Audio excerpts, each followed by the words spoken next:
इस कदर गंदी हो चुकी है बाइक।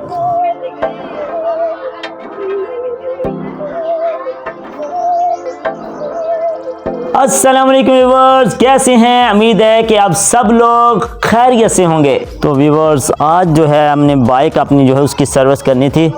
तो दुकान से भी सर्विस करवाते हैं लेकिन वो रिज़ल्ट नहीं देते। तो आज हमने खुद अपनी बाइक की सर्विस करनी है। तो ये मेरी बाइक है, मेरी बैक साइड पे तो काफ़ी गंदी हो चुकी है। ये देखिए किस कदर गंदी हो चुकी है बाइक, मट्टी बहुत ज़्यादा है। तो अभी इसकी सर्विस करेंगे और इसको ऐसा चमका देंगे बाइक को इंशाल्लाह। तो ख़ुद ही अभी सर्विस करेंगे हम इंशाल्लाह। तो